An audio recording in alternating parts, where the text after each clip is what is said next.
Okay, this is Renata Coach, that is from Brazil and work with environmental justice and gender equality in environmental stuff.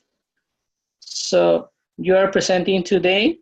We are already recording, so if you have a presentation of yourself to sharing with us, that will be awesome. Okay, awesome. Thank you. Hi, everyone. My name is Renata, however you want to say it. I'm from the south of Brazil, and I'm one of the mentees of the Online Youth Exchange. So today I'll be presenting on my research on climate justice in the UNFCCC, which is the Climate Convention of the United Nations. Can I start? Yeah, you could start. Just share your screen to everyone could see it. Okay, let me try and share my screen because I have a presentation for you guys. Okay, can you see that, the presentation? Yes, okay. Let me just put it in full screen. 1 second. Okay, while it's loading, let me just tell you a little bit about the work that I do. I've been involved in climate change issues and climate policy for about 4 years. I attended COP21 with the delegation of Brazil, the youth delegation, and I followed the negotiations on human rights there. So ever since then, I've been interested in researching and advocating for the rights of vulnerable groups, that is the youth, children, indigenous peoples, and especially women, in terms of climate action. So after that, I've been to a couple conferences just advocating for that in China and Bangladesh, and now I'm part of this mentorship program, which is meant so I can create my own project in terms of this.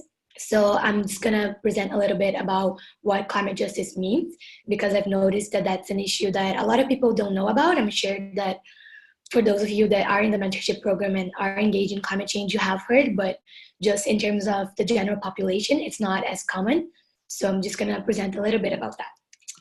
All right, so first thing, this is the Sustainable Development Goals, as you might know them, the 2030 Agenda of the United Nations, which has 17 goals that we have to achieve as a global community by 2030. So this research that I'm presenting focuses mainly on goal 13, which is climate action, and goal 5, which is gender equality. And they are really important goals, but all of them in general, they address human values. So human rights is at the core of the 2030 agenda, and that's why we need to address it, whether it's in regarding zero hunger, poverty, or even climate action. So just so you have an idea that that's a really important issue in all of the goals. By the way, if you have questions throughout, you can just say it or write in the chat and then I can answer afterwards. This will be a quick presentation. Okay, so like I was saying before, goal 13, which is climate action, is the most important one for us. And as you know, the goal has targets, right? So for goal 13, one of the most important targets in terms of human rights is the one that's written here, which says, promote mechanisms for raising capacity for effective climate change-related planning and management in least developed countries and small island developing states, including focusing on women, youth, and local and marginalized communities. So basically, this is saying that the plans for mitigation and adaptation of climate change has to focus on those countries that are more affected, right? So that includes small island developing states, but it also includes developing countries like Brazil, which is where I'm from, or underdeveloped countries, and especially the vulnerable groups, like it says here, women, youth, and local and marginalized communities. So this is inside the goals specified in there. So you can see how important it is and how the 2030 agenda already tried to address it in 2015. Okay, so first I'm gonna explain what climate justice means. I think that's a really important part, so I can explain the rest. So this definition is the one that I like the best about climate justice. It's by the Mary Robinson Foundation, which I'll explain more about later, but it's one of the main organizations that deals with climate justice, one of the pioneers in the area. So basically it says, climate justice links human rights and development to achieve a human-centered approach, safeguarding the rights of the most vulnerable people and sharing the burdens and benefits of climate change and its impacts equitably and fairly. Climate justice is informed by science, responds to science and acknowledges the need for equitable stewardship of the world's resources. So basically, it's saying that climate justice is the human approach to climate change. So it's considering all of those issues in terms of climate change and climate policy. So as you might know, women are the most affected people in terms of climate change, and it's a dual paradigm. So basically, they are the victims, the most victims. So you can see the pictures here. I think this is from Bangladesh. In Latin America, 2/3 of the households in terms of water are dealt by women. So women are responsible for getting water, and that involves all kinds of things like not attending school because they're getting water, and also being more vulnerable to rape and other issues that are faced by women. So that is why they are the biggest victims of climate change, but they are also the leaders in climate action. So that is what I'm trying to advocate for here, is that women need to be on the front lines of climate change. You might have read this somewhere else, but it has been shown through research that women, when they are in positions of leadership in governments, in organizations, the organizations do better. So if we're considering climate action and climate policy, we need to include women in these talks. And that's often not the case, especially when we're considering vulnerable women. They are in rural areas or just developing countries. So you can see a few pictures here. I think the top one is from COP21. So it's women from the Women's Environmental and Development Organization, WEDO. And then on the bottom, you can see the picture for People's Climate March, which is the climate march that took place all over the US in terms of considering the rights of vulnerable people in climate action. So you can see that there's a movement for this, not just by protecting those women that are victims, but also making sure that they are on the front lines of dealing with climate change. All right, so one thing that I actually heard once at a talk at NYU by Christiana Figueres, which was the executive secretary of the United Nations Framework Convention on Climate Change, regarding human rights, is that more carbon equals more poverty. So basically, she says that it's a clear equation. So when we have more pollution, more carbon dioxide in the atmosphere, it results in more poverty, because people in developing countries, and especially those vulnerable groups, they will be more affected because they are in those areas that suffer more with climate change and climate disasters. So that is why climate justice is so important, and that is why I have done extensive research on this, and no matter what project you're doing, you should definitely address that. So I mentioned before the Mary Robinson Foundation. So that is the pioneer on climate justice definition and actions. Mary Robinson was the Prime Minister of Ireland in the 90s, and she also was the High Commissioner for Human Rights at the United Nations. So she's a big advocate for climate justice, and this is just a recommendation after this talk. If you want to learn more about it, I can share this presentation.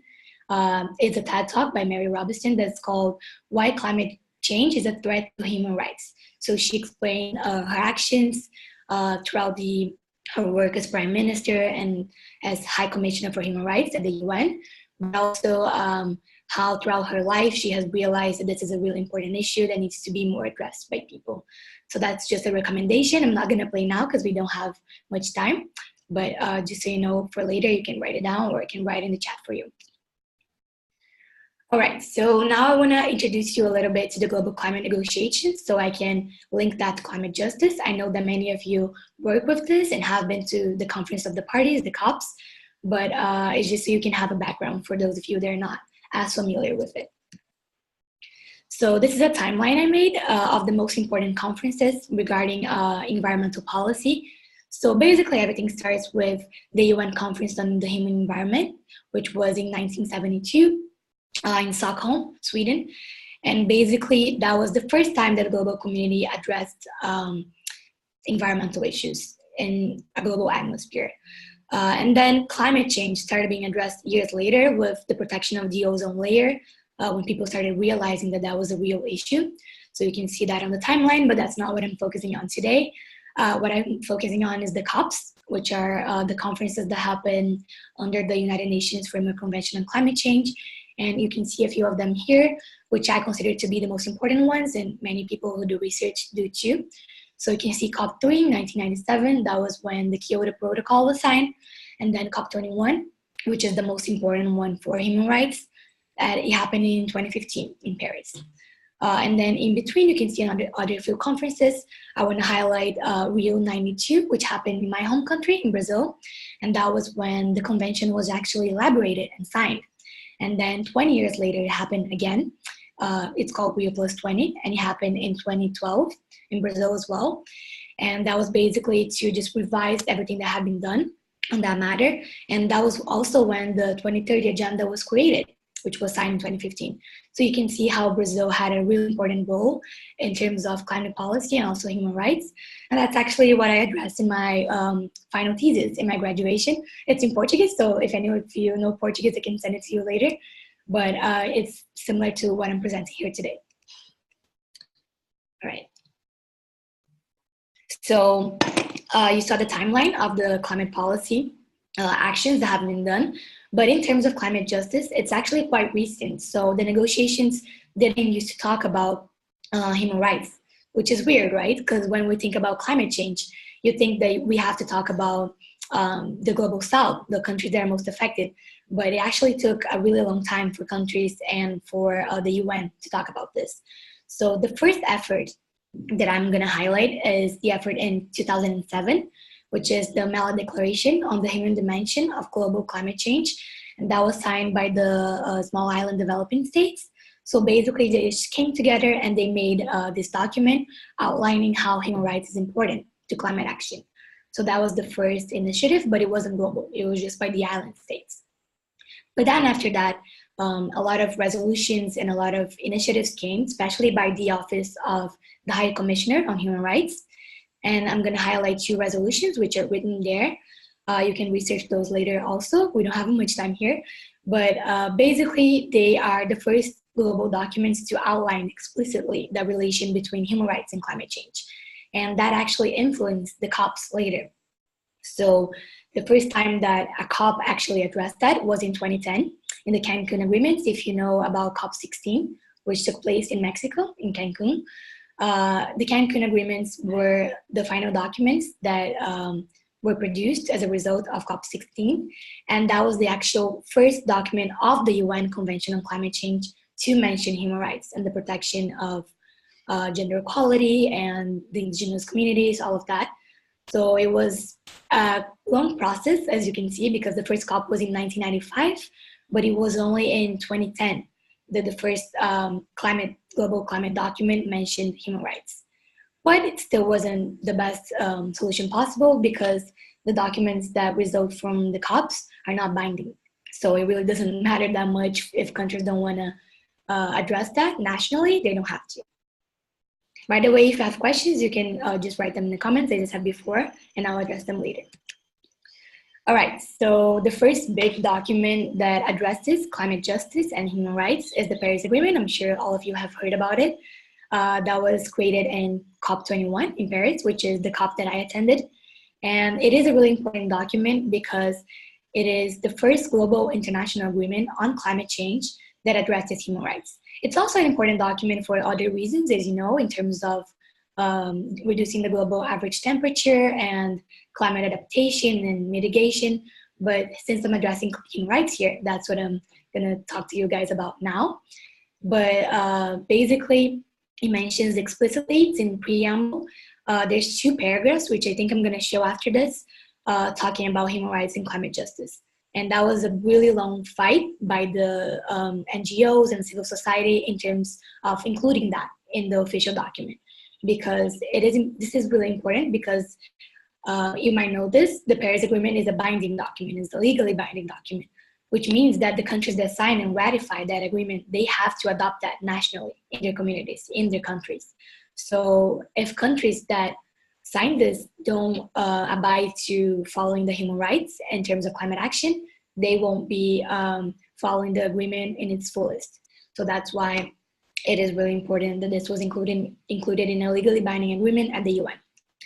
So I'm just gonna show you how this process worked at COP21. Since I was following the human rights negotiations, as I said in the beginning of this talk at COP21, I got to see how this progressed. So initially where the human rights wording was in the agreement and where it ended up being in the end of the 2 weeks of the conference.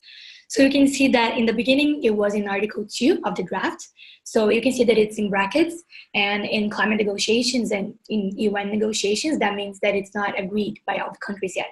So that's why it's in brackets, right? So you can see this paragraph. I'm not gonna read the whole thing, but it basically talks about the basis of respect for human rights and the promotion of gender equality and the rights of people under occupation. So you can see that that's an ideal scenario that was in the first week of the COP, but it changed. So you can see after a few days, Article 2 deleted that part about the promotion on gender equality and the rights of people under occupation, and it just put for the respect of human rights, for human rights.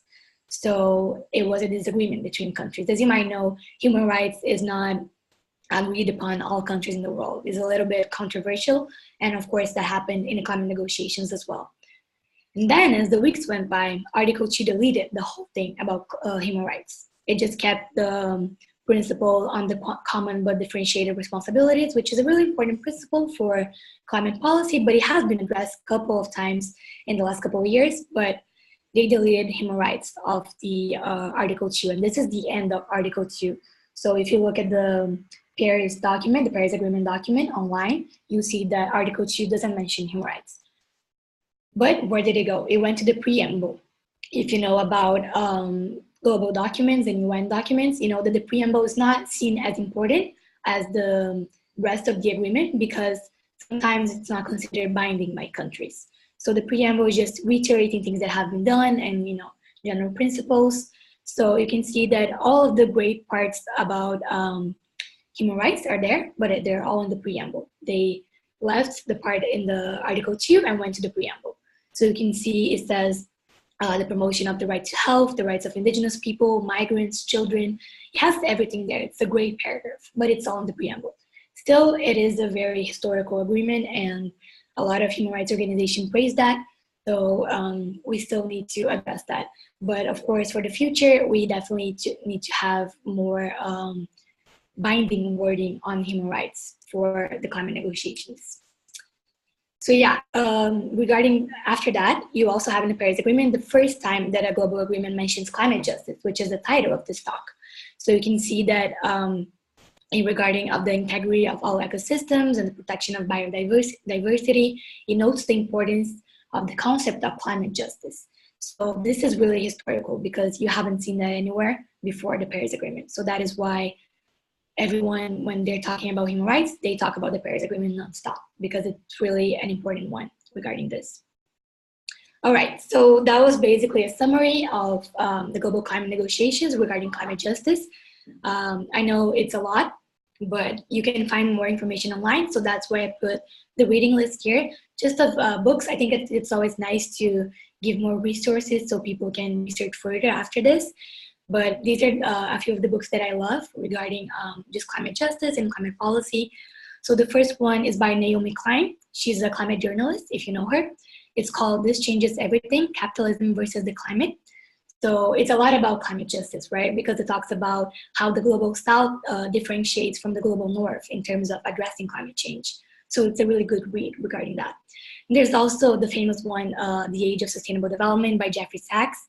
And Jeffrey Sachs was one of the main advisors of Ban Ki-moon when he was the Secretary General of the UN in terms of the 2030 Agenda.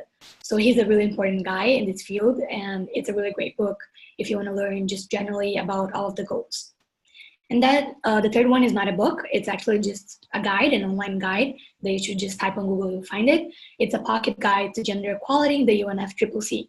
So a lot of the things that I'm addressing here, you'll find there, and of course in more detail, and mostly focused on women, right? And gender equality, not so much on all the vulnerable groups.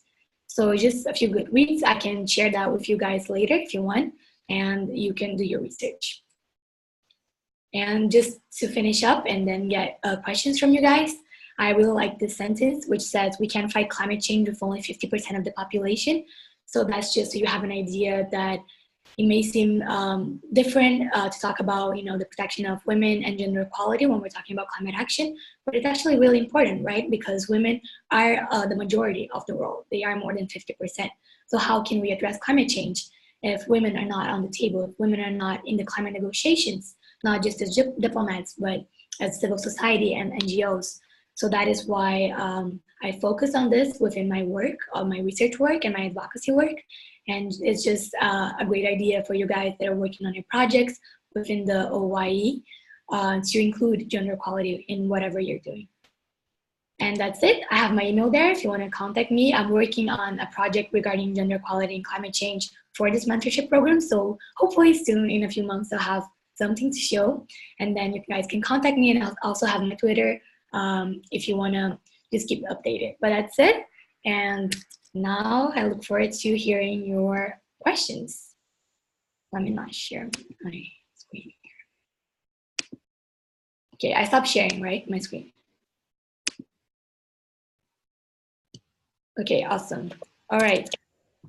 Okay, it's time to questions. So I know Brazil very well. I was in Brazil, I think, 14 times or something like that. So, but I know like very, very developed places, like the center part of Rio, like Copacabana or Botafogo, and the center of Sao Paulo, then is like a really big city. So, but what is the situation of climate justice and with the women's in the poor parts of the country or in the really countryside? Because I know you have a big amount of indigenous people there in Brazil, indigenous communities that are the mostly women's and people that is very young. So what is the situation with human rights and with gender equality, with climate change there in that communities? You know about that? Yeah, so that's a really great question because I think it's not addressed as much, right? When we're talking about the global south, like what's happening there. So in Brazil, that's a really important issue because we have the majority of the Amazon rainforest, right? So there's a lot of indigenous communities and especially women that lead those communities. They are being affected by climate change. I haven't been there personally or to other regions, not just the Amazon rainforest, but like there's another area called the Cerrado, which suffers a lot from droughts in Brazil. And I know that all of the things that I mentioned here about women being victim of climate change is real there, and they are responsible for doing all those things like getting water, and they don't have a voice in terms of political action. And I think that's just an issue of just sexism in general, not just about climate change, right? But it is very real in Brazil. And I know there's a few movements. There's a movement called the Margaridas, but there's just a few like local movements. There isn't a big global, not global, but like national movement in Brazil in terms of that. But I do know that the government of Brazil in the past, and this time of the government, it's a little tricky because we're going through a change in government, so I can't really speak on that. But in the past, Brazil has been very active in terms of protecting indigenous communities and ensuring human rights in the climate negotiations. But of course, the platforms that these people, that these women have available is very scarce, I would say. So I do know there's a few movements, but I think I saw one of the statistics a few days ago, and it said something about the human rights defenders in Brazil being one of the most dangerous places for the defenders. So it's really not the best scenario that you can find for women that are suffering climate change. But I know there's a few local movements, but of course there needs to be more action, especially by the government. I would say that's the main initiative that should be taken. The government should be ensuring that the local communities have gender equality and all of that. So that's being addressed, but little by little, I would say. Thank you. I asked this because I already saw that your new president resigned the COP25. So the next COP is going to be in Chile. That I am living. I think that is another really good notice, or like it's another really good new antecedent from this new president, because COP is an important meeting and he's resigning. But I think Brazil is growing and still could do that in a good way. Thank you for your response. Every other person have questions to Renata? You could do by the turn on your mic, or you could do by the chat and we read it. So anyone have more questions for Renata? Or comments about how it's going this matter in your countries?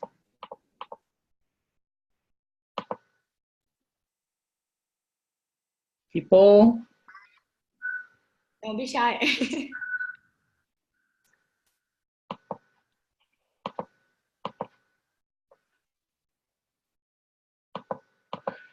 Okay, sometimes we don't have too many questions. So, yeah, okay.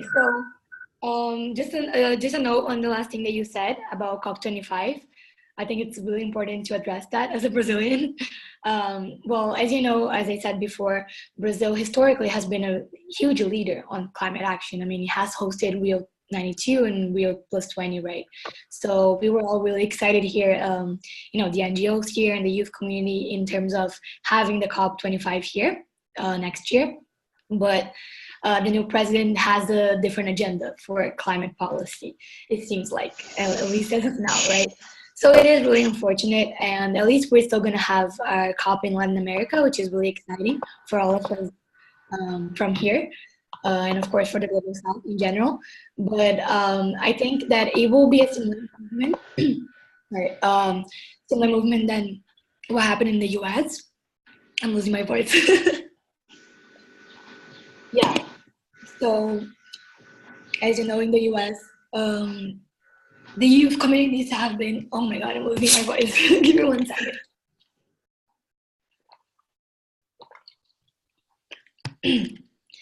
Yes, so the youth communities have been having more voice than the governments. And I think the same thing is going to happen in Brazil. People are going to rise up in terms of civil society more than the government itself. So that's what we have as of now. I think it's important, like the presence of Brazil in the next COP in Chile, because when the government is not like participant, or is not like yeah, it's the same in the US. Julieta, you have all the information there, and that is true. Then when you have a president or a government that don't support this, normally you are stepping back, and that is a really big concern, I think, in Brazil, I think in other countries like the US, in other ones.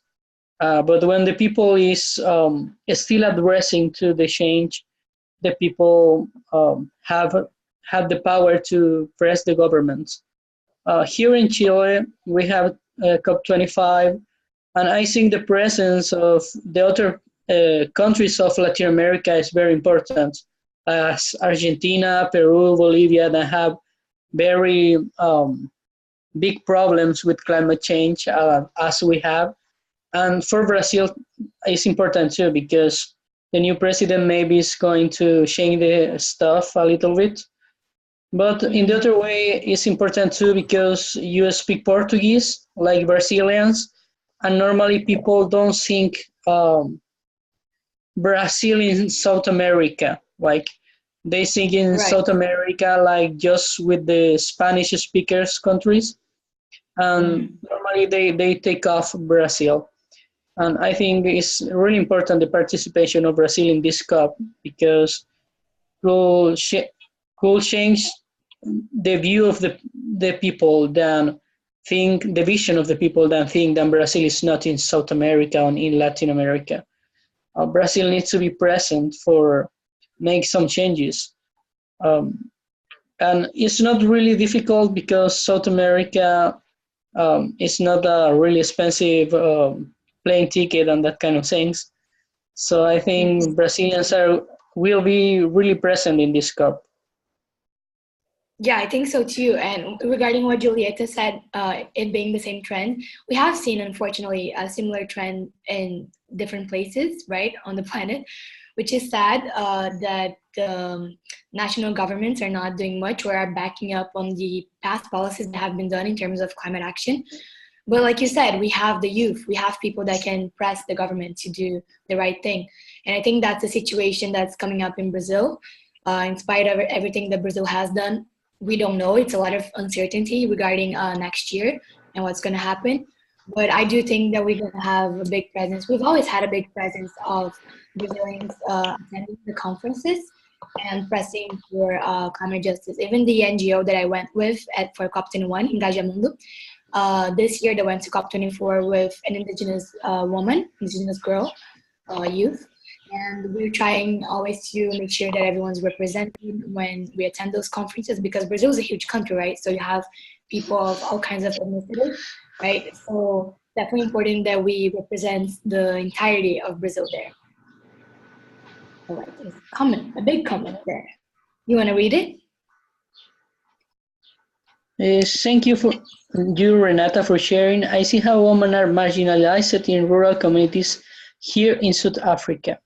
There is little to no access for them to deal with climate change, and there needs to be programs that share information about resilience, the smart agriculture, as well as ways to maximize the benefits of resources they have available.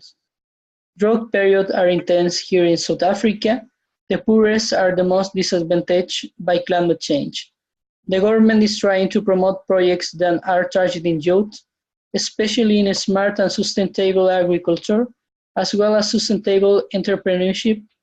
Older women who happen to be head of the families in many communities need to access to institutions that provide extension services as well as financial support.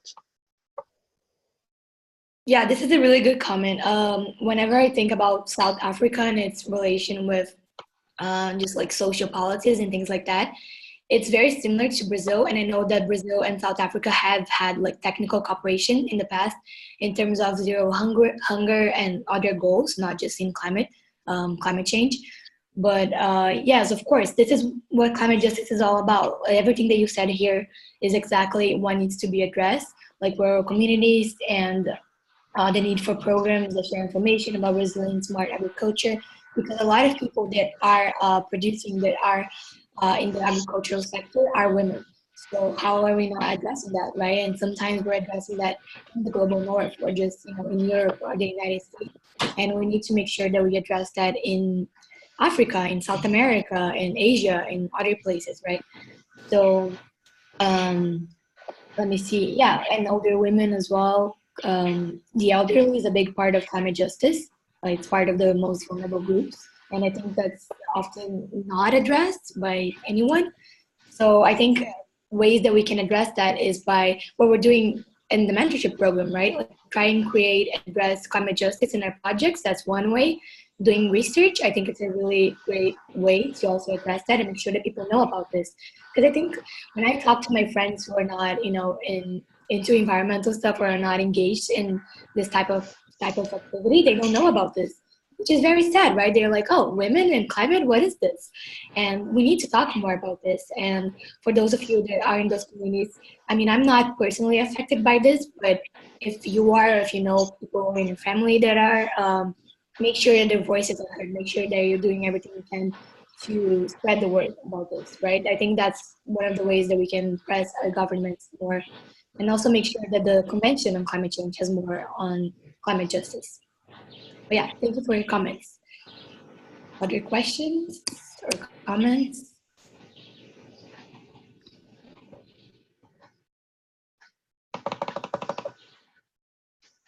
Yeah, I think it's a very good comment because I think it's the same in Chile. Like we are in a weird economic place because we are far from from developed countries, and we are not in the tier world too. We are a kind of weird country in developing country. So, but we have kind of more money than the other development countries. That is very problematic because the people is starting to see Chile like the people that have money. But if we see to the poor communities here in Chile, to the indigenous communities here in Chile, it's not the same. So the equality in economics stuff is affecting other stuff too, because the most affected people here from the climate change was people that lives in places that are dangerous to live, and they are affected by climate change. And that kind of people cannot afford change of houses. It's not like, okay, I just going to change my city when you are poor. It's not that easy.